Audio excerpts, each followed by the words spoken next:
It's the second edition of the Table Talk. My name is Georgia Ngom. As usual, I'm here with Aisha Fall, the only man in the building, Sukur, and Sexy Nay Olital. Oh, thank Hello, you. guys. I missed you. Hi. Okay, Jàmm rek alhamdulillah. you guys are glowing, you know. Waaw yéen a ngi nice nag wax dëgg. Asalaamaaleykum. Up to Sukur. waaw asalaamaaleykum di jaajëfal suñ mbokki seetaankat yi rek xam naa ne gars yi namoon nañ ñu surtout si suñ programme bi di Table Talk Show mu nekk programme boo xam ne foo dem ci dëkk bi rek gars yi ñu ngi ko waxantoo coowantoo surtout nag suñ first episode bi nga xam ne waxoon nañ waxi colin so xam naa gars yi namoon nañ ñu waaw ñun waaw suma fans yi di jaajëfal gars yi rek di leen ne Sukur Mike dellusiwaat nañ fii nii rek ci Table Talk Show on the Rienta Gambia di leen jaajëfal ak suma gaal si ñoom Olital ak suma xarit bi suma xulóowaale bi maa ngi leen a nuyu waaw non du xuloo tey Sukur jërëjëf Ndeye Oli what's up It's oh, thank you. You look better. It's great to be back. Kontaan torop ñëwaat toog fi ak yéen, dellusiwaat nañ with lots of new ideas and new ways of just us communicating, just one lane so far what we've been working on. So it's good to be back. Good to have you around, Aisha. Jërëjëf Jojo. maa ngi leen a nuyuwaat yéen ñëpp di leen wax ne nama daal Sukur nama. xam nga yaa ngi bëgg a commencé soo bi dafa ngul fen sax. dafa la na moom. ok baax na. tey daal leen nuyoo jaamalante te dafa mel ni tey maa yow dañoo nekk on same page. Yeah, you should. di wax seetaankat yi tamit ñu ngi leen a dalal ci suñ programme bi di Table Talk Show tey saa yi fi ñëwee indi lu bees te topic bu am importance si ñun si askan bi ak si ñëpp waaw di leen wax jërë ngeen jëf ci seetaan. Jërëjëf Aisha, jërëjëf Ndeye Oli, jërëjëf Sukur. When we say the table talk, we're putting everything on the table. Yes, everything on the table. Ba tax na tey lu ñoo waxtaanee mooy the high rate of divorce li nga xam ne mooy surtout si xale yi ndaw yi lan nga xam ne moom mooy facteur bi lan moo ko waral ba nga xam ne fu mu ne nii soo gisee du sangam takk nañ ko soo ko laajte waatee ñu ne la sëy bi tas na lan moo ko waral tey loolu la ñoo waxtaanee saa yu ñu koy def nu ñu koy defee rek saa bu nekk di leen indil topic si nga xam ne di ngeen si jànga mu am njëriñ ñun tamit ñu jàngee si waaye tey nag moom topic bii man damaa toog nii rek ma toogee nii wéeru waaye suma gars yi ñu waxtaan si waaw because like I said the table talk is just real and we just want to be real and be relatable to ñi nga xam ne ñoom ñoo nekk ñoo seetaan out there when we talk about divorce all three of them they have their own experiences. Sukur's experience is different from Ndeye Oli's experience, and Ndeye Oli's experience is different from Aisha's experience. Yes, I'm putting you guys on the table. ñu jaay de.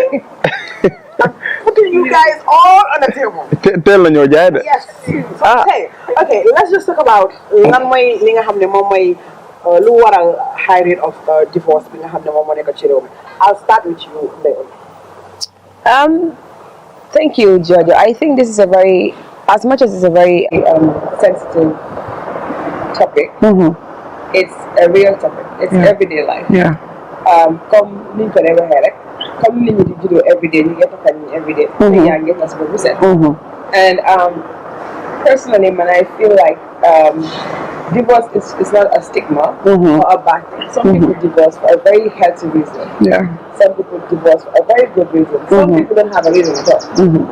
Some people don't have a genuine reason. I'm not your hamne. It's not being disrespectful, but I'm not your hamne. They need to like to tell a lie. Did they fight enough or stay long enough to wait it out? And divorce happening sometimes it's not always many could buy like more right. So keep by more. Divorce happening, I think it's a loss for both parties. No one is a winner. Understand? But then always the fact that they begin a turn. So coconut side, I think as life goes on, when they realize the mistake, they must say after me like the thing. But then I meaning the whole divorce. I think no change. That's stereotypical judgment divorce happen when I'm going to say. I'm not I go you wanna say you know send jabari dem bàyyi comme ni jigéen di mu ñëw. waaw. am na góor yu mun a amee jabar mun a sëy seen jabar yi su leen bëri romb. ñoom ñu bàyyi leen. likewise jigéen. so ku nekk I think divorce is very tailor made based on two people argument boo xam ne mënut a dem. kenn feel like you know what I can't do it anymore. I can't do it anymore bi mun naa nekk a very informed decision boo xam ne dañ ko discuss agree ko. mun naa nekk boo xam ne sax yow yaa bëgg a dem man bëgguma nga dem. ñu si wëccoo finally the law take matters in its own hand. mais la nga si ko. And I think that there are parts you have that people just don't care anymore. Love be there, connection be there. So it's very unique based on a relationship. I'll come back to you. Sometimes sometimes love is just not enough. That's true. That's just okay. I'll come back to you with that. But then waaw parce que soo gisee ma ree sax lu fu ma bëgg a génnee tey moo garaaw parce que jamono bi léegi ak jamono bu suñ maam yi suñu waajur yi du benn man si lu ma foog soo gisee ñu am high rate of divorce si ñun suñ génération mooy xale yu jigéen yi nanguutu ñoo sëy te yàlla tax xale yu jigéen yi waaw te xale yu góor yi pareetu ñoo dellu fi nga xam ne mooy si suñ maam yi fuñ daan takkee jabar ba tax léegi outcome bi mooy ngeen sëy few months down the line ngeen divorce lu ma min ci loolu ñun suñ African tradition dated way back ay at ci gannaaw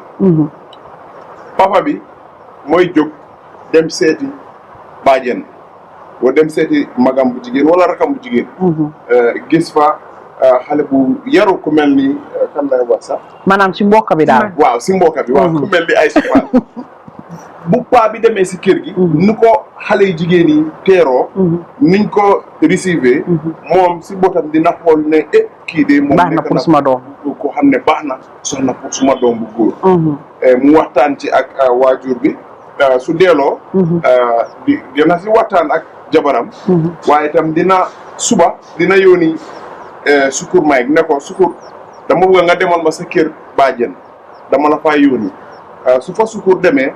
sukur moom dina gis xale yu jigéen yi nekk foofu noonu si kër gi su ñëwee itam si papa bi dina ko mun a wax ne papa bi mun na ko mu laaj ko mu ne ko gis nga sa doomi bàjjen yi mu ne ko waaw gis naa leen mu ne ko naka diw mooy moom paa bi kum laygal boppam mu ne ko waaw diw sangam de moom baax na yaru na lifin na ne ko waaw baax na no problème bugga nga ko mu ne ko waaw den papa bi mun na ko wax ne kii laa takkal soxna te sukur du si teg baat baajen bi tam baay bi dina delluwaat ne ko suma doom de moom ñëw gis na Aïcha bugga na ko te xam naa ne ñoom ñaar dinañ mun a sëy baajen bi dina ko wax doomam doom bi du si teg baat xam nga sëy boobu noonu waajur yee ko dox moo tax sëy boobu noonu su doom bi ñëwee sëy si jigéen bi su ñëwee sëy si lu mu fekka si kër bi loolu la moo jël du si jël décision métit bu mu fa fekka moom la moo jël parce que li nga xam ne waajur yi ñoo ko dox waaye léegi jamono bi man damaa dox si mbeera bi tasee ak Ndey Olitaal moom tam mu dox si mbeera bi ñu tasee ñu buggante ñëw si kër gi suma po wala suma yaay sax mu ne ma man bugguma xale bu jigéen bi nga ma indil laayaguma ko parce que one way or the other arama daaneel rek am nga maire yi ñoom dañ lay gis mag yi dañ lay gis ñu ne xaleel dina egg si kaw guy seen du gis lu mag gisut waaye mag fu mu toog seen na fu xale gisut am na maire waajur yoo xam ne soo leen indilee jigéen rek ñoom through appearance bi dinañ mun a wax weda kii jóge na fu baax o dina baax pour nekk jabar o not man su dee dama bugg a Ndey Olitaal suma yaay mu ne ma Ndey Olitaal du sa jabar o bu baaxut pour jabar man maa ngi insiste ne non man Ndey Oli laa bugga obviously sëy su si amee du laas léegi su ma la bëggee déggal mooy waaw li nga xam ne moom lañ takk si mbokka bi da nga bëgg ne sëy boobu du tas non su du ne comme mbokka sax because li nga fi wax doomi nijaay doomi baaje waaw waaye du ne comme mbokka sax fa taanal la yow mi nga xam ne mooy doomam mu taanal la jabar waaw kon na nga ba ne sëy boobu du gaaw a tas exactly parce que waajur bi thank you very much parce que waajur yi ma ñëw si ki nga xam ne moom mooy Aïcha jërëjëf topic bi like ni ko Ndey Oli waxee dafa sensitive because tey suñ ne divorce suñ ci toogee di ko wax tey bi ëllëg di fi jóge because causes yi bari na li ko waral bari na teel a tas bi moo tax tey ñu toog fii di ko wax tas yaaga na fii lañ ko fekka daf fi yaaga di am xëj na léegi génération bi dafa tollu foo xam ne léegi media bi yaaxa na moo daf dee yóbbu information waaye tas yàgg na fi ndax léegi la gën a bari wala before loolu man I can't really tell but yàgg na fi fii lañ ko fekka and then mun naa wax ne lu bëree bëri tey lu ko dee waral mooy ñàkk muñ bi si la bokka si ñaar yëpp si boor yëpp jigéen dina muñal góor góor dina muñal jigéen waaye tey suñ génération bi wala sax let's say ji góor nature yow tey góor mun nga jigéen comme mun nga loo mun a muñal sa jëkkër moom du ko mun a muñal jabaram wala lu jëkkër mun a muñal jabar du ko mun a muñal jëkkër but ku nekk mu ngi muñal sa borom especially soo leen dëkka neexut sëyi dëkka sax moo gën a métti parce que ku nekk yaa ngi ñëw ku nekk ak sa jiko ñu ngi la yaree ku nekk ak sa boor ku nekk ak sa principle ku nekk ak li nga xamante ne tey li nga wax ne man lii duma ko nangul góor a ngeen nangul jigéen lu musuta foog ne du ko nangul jigéen a ngeen nangul góor lu musuta foog ne du ko nangul góor te soo gisee loolu yëpp di am mooy bugante bi an wax nga lu am solo nga ne loof rek amewut sëy te dëgg la de loof rek téyewut sëy parce que su fekkee tey bugga naa la bugga nga ma kaañu sëy ñu fi buggante bari nañ di kon dinañ toog waaye dafa am lu nekk si sëy yi loo xamante ne tey baax na xale yi jànga ko baax na tamit mag yi tamit ñu xam ko gis nañ fi ñoo xam ne dañoo sëy more than 10 years dañoo end up ñu divorce te duñ ay xale mag leen 15 16 dañoo dem ba mag ñu divorce gis nañ fi ay pa ak mère yu taagoo understand nga and then lu nekk si biir sëy jëkkër ak jabar rek moo la ko mun a wax but divorce yu bari lu ko dee cause si suñ génération bi mooy ñaaka muñ bi tey góor dina pare muñal jigéen waaye ndax jigéen bi pare na tey pour may góor bi that time pour mu muñal su fa time bi nekkul kenn du ko muñal fii tey kenn sëyut fi pour tas kuy dugga si sëy danga fa pare sëy ba dee góor buy takka jabar danga pare sëy sa jabar ba dee jigéen nag surtout jigéen a gën a bañ divorce because bëggut ko konteel ci kan waaye tey su fekkee pare nga pour sëyal góor te góor bu parewul pour yow nga sëyal ko sëy bi du dem ñaari nit ñoo baax lii la xam naa ne de jigéen a war a gën a muñ jigéen yi ñoo moom ñoo amee muñ si sëy bi wax nga fi léegi li nga xam ne mooy muñ Aïcha wax na ko fi muñ yow yaa ngi ko bëgg a jël jagleel ko si jigéen ñi te muñ soxla na si góor ak si nga xam ne mooy jigéen surtout when we say jëkkër ak jabar Aïcha wax na ko fi léegi nii ku nekk yaa ngi am sa own jikko soo leen muñal wante wutee so I don't think ne gisuma fa ne divorce sëy bi dina continuer but before ñuy dem si that muñ part don't you think ne si suma xalaat bu gàtta I'm just putting it out there pour yéen ñëpp ndax mediation war naa am before li nga xam ne moom mooy tas bi because on so many dëgg la I'm not married but I have family and friends yi nga xam ne they are married and ñu ngi nii fu mu ne nii they are divorced but su ñooy waxtaan lu ñu dee wax mooy wax nañ ba soona o waxtaan nañ ba soona waaye suñu sëy bi daal mënut a dem so where does it fan la laajee ci communication side bi fan ngeen foog ni foofu la laajee when it comes to li nga xam ne moom mooy sëyu tas xam nga third party involvement in relationship dafa nekk loo xam ne am nañu si bëri ñoo xam ne ànduñ si waaye am nañu si bëri ñoo xam ne ànd nañ si tam parce que gannaaw man ak suma jabar suma biir néeg rek foog naa ne kilifaam waajuram ak man suma waajur ñooñu war nañoo mën a involve si that marriage mooy ne ñoom ñooñu jiitu kañ ngeen foog ne war ngeen mën a involve ak third party soo leen biir sëy ba nga xam ne divorce soo leen amee problème moom du mun a ñàkk si biir néegi sëy what level of problem waaw su tooloo si level bi nga xam ne xëj na yow góor bi da nga fiil ne munuloo muñ ba fu muñ em da nga muñ ba fu muñ em munatuloo muñ ba xëj na dafa result nga become violent nga war a use abusive words man foog naa ne foofu noonu nga war a involve waajur yi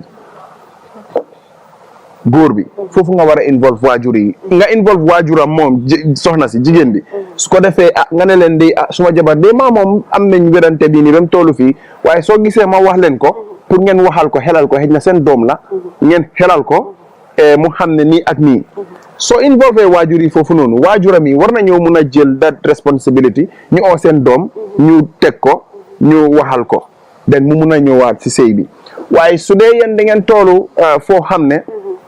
góor bi yow da nga muñ bésis you know parewuloo involve parents yi nga ne yow da ngaa jël décision bi and the decision is final foofu erreur dafa dee am waaw. Ndéwali Aïcha. ok comme lu Sukur wax. waaw am na level bu mu dee toll. not su demee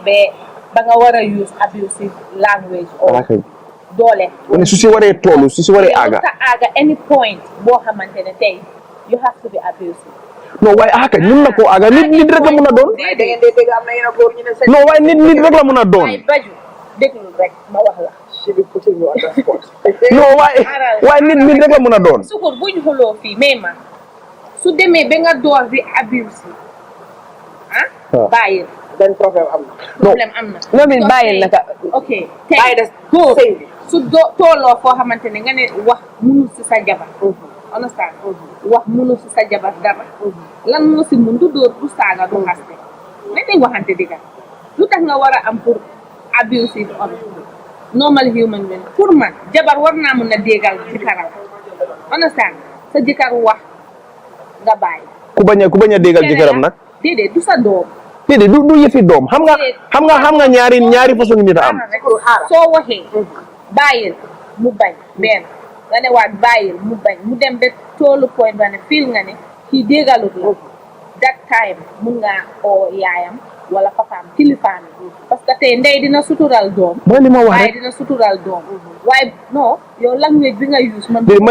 ma ne su waree toolu fi nga xam ne da nga use abusive words. o da nga war a toon violent. déedéet waru faa aaga. ku nekkal mu ngi xam lu mu dund si biir néegi seyam. jabaram tey jëkkër waru ko mun a saaga tiim jabaram saaga ko ndey. déedéet waaye dafa des. dafa des non waxuma ne. su fekkee if am not wrong. déedéet soo tiimee sa jabar nga saaga ko ndey si man foofu si lu ma dégg sëy bi foofu noonu kas la. du ma nangu xaaral du ma nangu joojo. waaw léegi Sukur déglu la. non ba xaramu daaneel dem su ko defee yow nga mun a ñu jox néegu li dañ yow nga mun a dégg fu ma waxee déglu la xaramu daaneel ma ne tey jabar bu dëgër am nañ jigéen yoo xam dañ dëgër boobu tey su fekkee dafa dëgër boobu wax nga ba soona déggut nga wax nga ba soona ba nga fil ne fu mu nekk àgg nga level boo xam ne fu mu nekk kii wax naa ba soona déggut yow xëy na am na foo dee toolu loolu yëpp feel like moo nekk kii xaaral ma bàyyi ko mu dem foofu nga dee invite kilifaane but that word abusive language boobu laa bëgg a mu delloo na ko jël waaw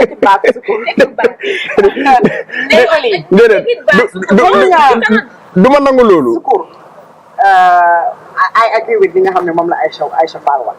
dégg nga la nit jigéen dafa dëgër boppa te góor tamit dafa dëgër boppa. xam nga waaye I don't think ne war naa egg to the extent bi nga xam ne you can be violent or you can be abusive.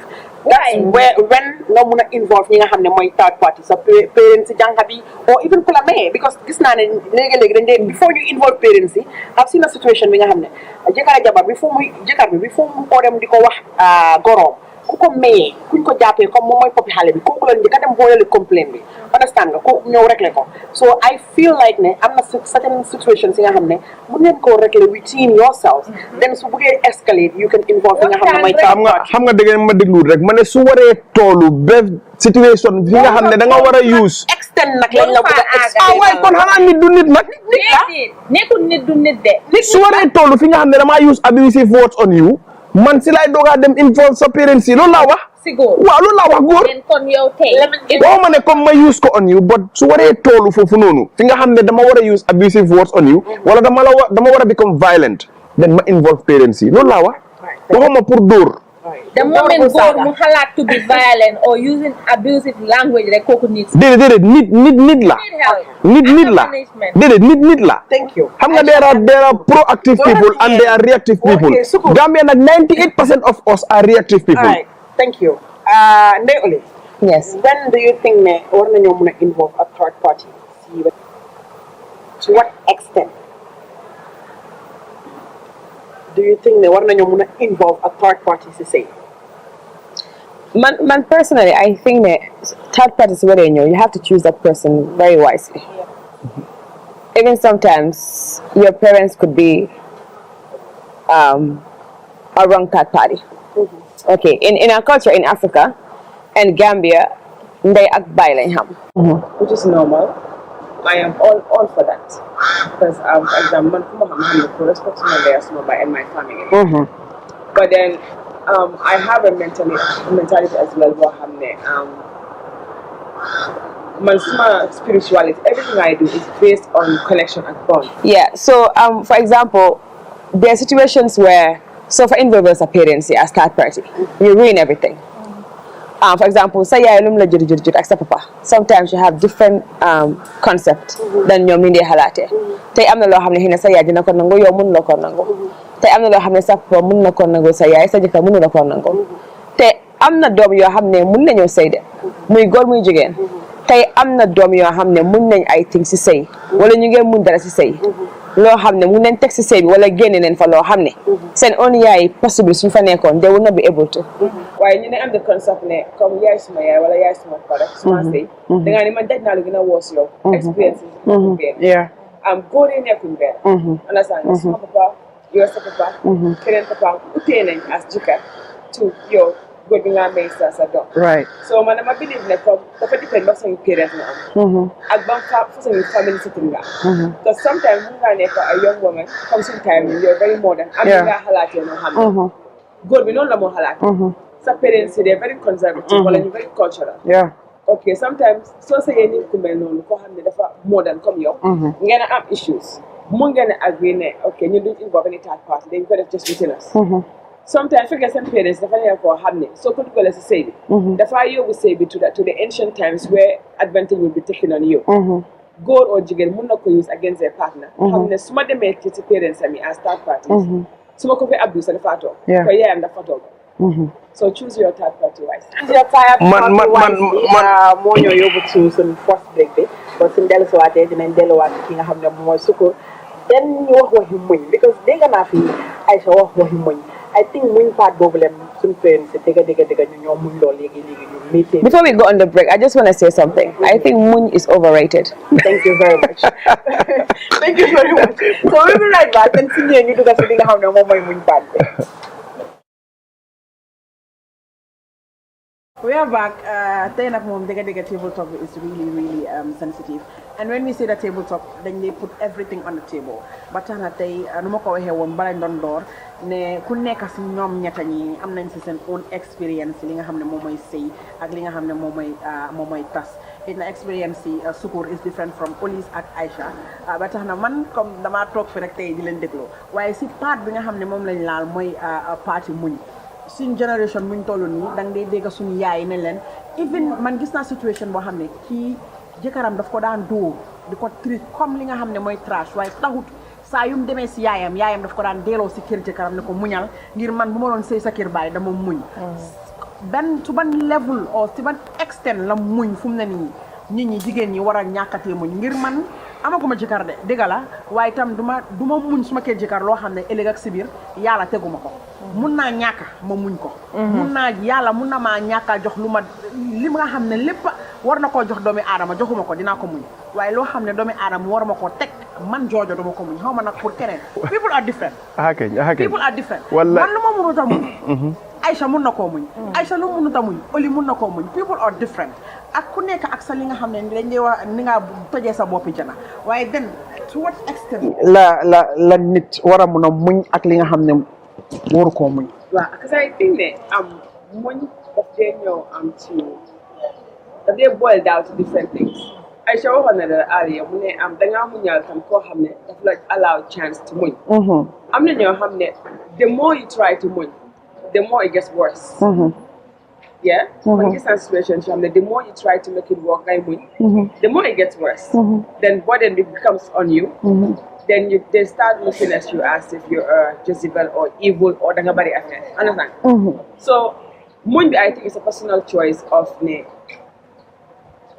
I think to say tamit when the time comes that you feel like you really need to go yàlla moo ko def I think it's a choice that you would make ne you know what? Next week I'm gonna get a divorce. Yeah, that they create situations you have that's why they want signs to show you that Oli, I think it's time to go. When that time happens, even let's look at me a chance. When you stay, then they realize the worst things will manifest. So I think comme li nga wax ne muñ bi to what extent la dafa depend some people are ñu ngi muñ affaire their spouses being cheaters ñeneen seen spouse they are abusive some people they're financially like kind of chained ñeneen ñi they're in relationship where they're chained mënuñoo dem fenn some people are in there because of wealth but there's no love and you la muñ lo nga toog fa some people are in situations where they're sitting there because of their children am na ñoo xam ne amul kids but they're sitting here ñu ngi muñ foofu noonu to ko koy ne mën nañu am doom am nañu toog di muñ sëy yoo xam ne seen jëkkër dem bàyyi leen many years they're just sitting there waiting for them to come back am na ñoo xam ne ñu ngi toog di muñ sëy boo xam ne they with their spouses it's like they don't even have one some people are married it's like they're single there are different things you need to say so I think ku nekk dafa depend on what you are going through but dafa am time bu dee jot boo xam ne I think it's very very respectful to pack your things and leave am nga pour yokka si lu mu wax rek gis nga sëy comme nuñ ko waxee rek yàlla moo daganal sëy te noonu la daganalee fase waaye sib na ko man dama fiil ne parce que soo seetloo si diine dañ laa wax ne su dee góor mun ngaa takkee jigéen si ñeneen diine yi mooy lan jikkoom maanaam diine ak wealth alal ak background yi famille am ak taaram so man dama feel ne each of these four each of these one dafa require nga muñ am nga muñ yàlla daf ñu ko wax si alxuraan bi soo gisee ñu ne la nga muñ si relationship parce que la tax ñuy sëy at the first place jaamu yàlla te ñun ñëpp xam nañ ne aduna fii kenn amut freedom to do anything yàlla aduna bi daf ñu ko bindal waaye tam we are here for a purpose te purpose bi mooy ne boru ñoo am freedom comme ñun laa woon ne borom xam-xam ñun laa woon ne sax pour nga dem jàngi daara sax xam-xam bi pour mu dugga foog nga war a sofa foog ñu noot la mu métti mu mun a dugga ñun borom xam-xam ñun laa woon sax ne comme yonent bi moo jànga bu ko Jibril di jàngal daanaka daf ko xooj onasan nga pour mu jànga so loolu lu ñu woon rek mooy muñ Olof Njaay wax na ko mu ne ko muñ gis nga soo muñee si biir sëy wax dëgg yàlla daf dee feeñ si njaboot gi am na wax ngeen fi ne am na ñoo xam ne ñu ngi muñ si biir sëy waaye seen njaboot yi ñu ngi kasaara nekkuñ waaye am na ñoo xam ne tam dóor leen noot leen def leen lu nekk si biir sëy ñu muñ ko waaye seen njaboot yi dañ still excel in life mooy lu Aïcha wax foofu noonu dinaa d'accord moom foofu noonu fu mu wax comme waaw fu mu wax comme ñu jotee ba pare balaa ñoo sëy fekk yëpp gival naa everything si suma xaat jigéen bi mooy waral mu produce doom yu baax dina ko nangu xel nangu na ko xel dina ko nangu waaye tam comme loolu lu mu tënk yëpp mooy sëy muñ la laaj te muñ bi nag pour daaneel fii rek du ne comme si jigéen bi kese la góor tam dafa war a muñal jigéen xam nga góor mooy muñal jigéen mooy lan nga am yërmande jigéen gis nga jigéen boo bugga soo amee yërmandeem rek man personnellement man suma ex jabar musuma ekkati loxo ma teg ko si kawam at some point su ñu xuloo sax dama dee noppi ma bàyyi ko moom mu express angam waaye comme man suma fail marriage man personnellement dama dee blame suma boppa parce que dama feel ne initially dama set on rules yi nga xam ne I should not have set the rules ne loolu mooy tax suma marriage mu break ma ne one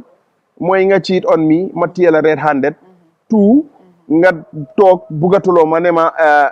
naka la use bugatuma la mais ma baat ma dem three nga disrespect any of my parents man lii laa wax ne ñetta yi nu ma la buga soo ko defee munuma am xol bi pour jégal la dafa end suñ marriage and one of these three dafa laal si the cause lu tax suma marriage mu fail and then later on dama am pour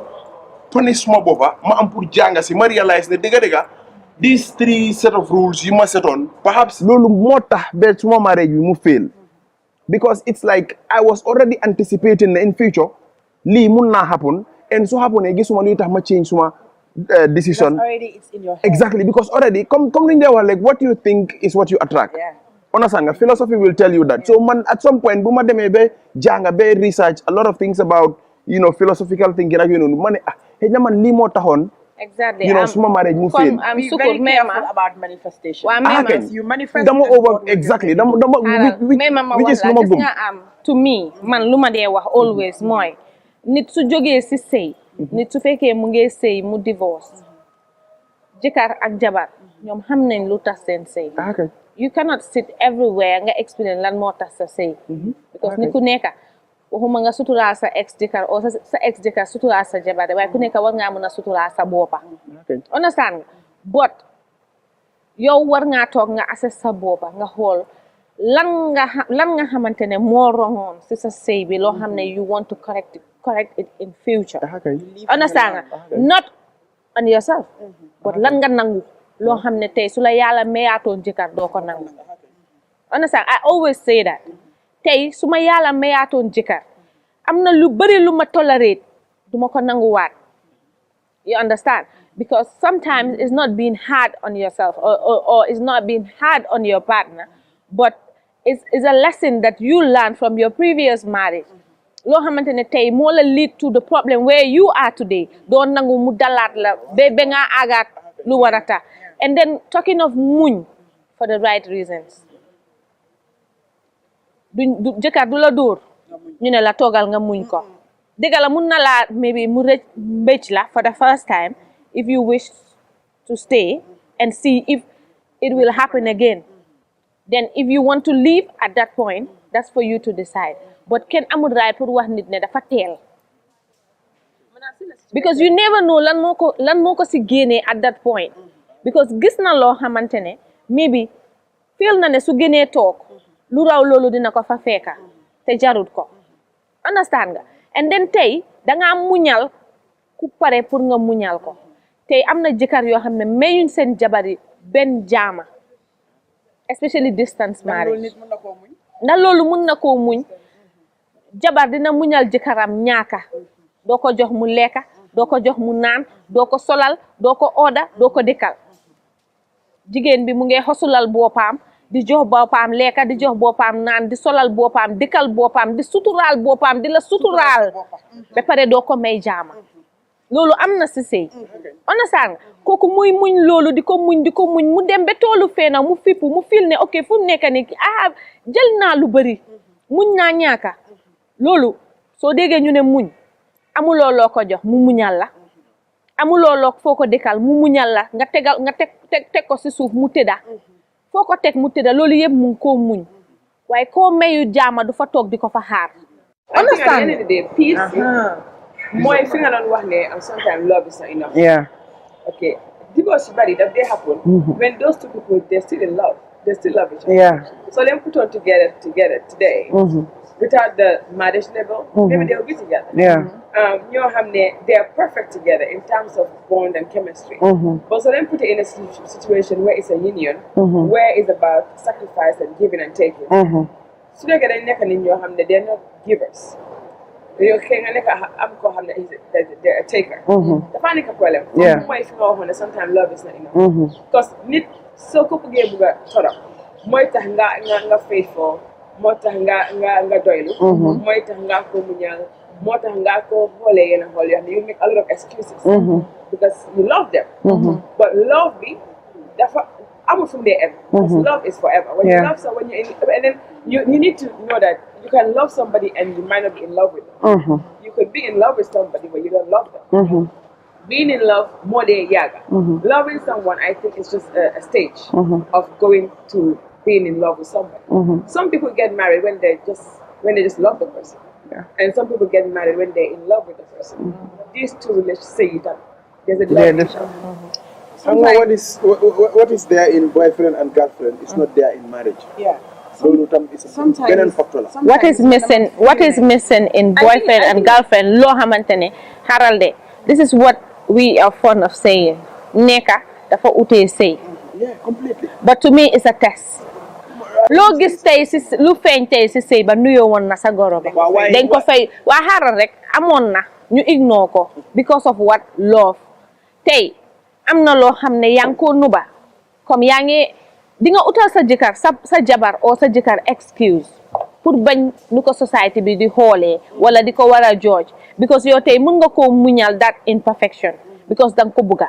waaye tey ki toog si biti ki nga xam ne nekkul si relationship bi su ko xamee lan la moo wax da nga ñàkk a fayda moo tax ngay nangu lii waaye su doon man dafa fekk doonul moom moo ñu sonal understand nga tey nga sëya ak góor kay ma wax la tey ngay muñal góor ah yéen a ngi nekka yaa ngi koo muñal yéen a ngee dem di neexalante ba ngeen sëy ah mu continuer di muñ loolu noonu mu dem ba benn point mu change ñu ne lan lañ dee wax fii góor yi de ama ko dee dégg góor yi dee ko dee wax jigéen itam dañ ko dee wax ne góor su laa ut lu nekk dina ko def su xasee ba am la mu change góor itam dañ dee wax ne jigéen ñi suñ buggee nga takkaleen lu nekk dañ ko dee def suñ demee ba soo leen takkee ñu change fekk am na loo xam ne xëj na yaa ngi ko yaagaa muñ depuis si time nekka bi nga continuer di ko muñ parce que muñ dafa am fu mu dee em nga indiwaale ko si marriage bi continuer di ko muñ nga dem ba benn level si sa marriage yow because nit daf dee sës te ku sës fippu soo fippoo lan lañ dee wax dafa change kii du ma daan tontu waaye léegi daf ma dee tontu because daf la onal lu bari mais amatul space ñu ne dafa change kii léegi dafa comme di nga nit ki lu dul jikkoom du mu sa doon jikkoom daf la daan muñal mu dem ba level benn level mu fil ne mun a tut moom tam léegi mu wan la ne la ni nga mel man tam mun naa mel noonu lii lu bëri daf dee am loo xam ne dañ ko dee ignore ba pare divorce boo gis fii nii si société bi lu bëree bëri dañ dee bileem jigéen yi gën a soona si divorce jigéen ñi ñoo gën a soona si divorce te even ñun jigéen ñi suñ moromi jigéen ñi sax dañ dee joojante ñu ni neen foofu laa bëgg a ñëw foofu may last part bi waaye before you dem si break bi lu ma bëgg a wax rek mooy sometimes dañ dee see the red flags but dañ ko dee ignore talking of li nga xam ne mooy dañ dee dégg ñu ne nekka ak sëy du benn waaye sometimes di nga nekkaa góor nga bëgg a pour mu takka la oo nga nekkaa jigéen nga bëgg a góor bi takka la waaye danga dee gis red flags yi but yow sa bopp comme ni ko Aïcha waxee because of da nga nopp so you just have to ignore them so those red flags ak bëggee ci nga xam ne moom nga amee woon in the relationship you take it into the marriage then one day you explode rek problème ñëw na yow da nga change yow da nga def nii da nga def nii la fekk is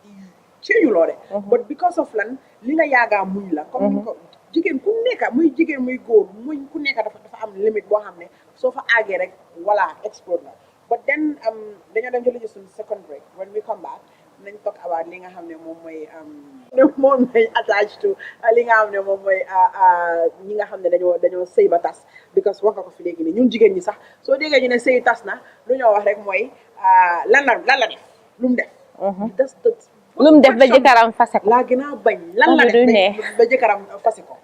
ak li nga xam ne George beeg fekk muñ na fa ba dee ba pare tamit léegi jigéen góor ñi waaye warta dee muñ waaye warta dee bu ñu rey jigéen da ngeen foog a bunti néegam ma ne yéen góor ñi waaw yàkkamti ngeen da ngaa mel ni sukur bu tuuru yombay comme sukur bu tuuru actually talk about all of those things but we'll be right back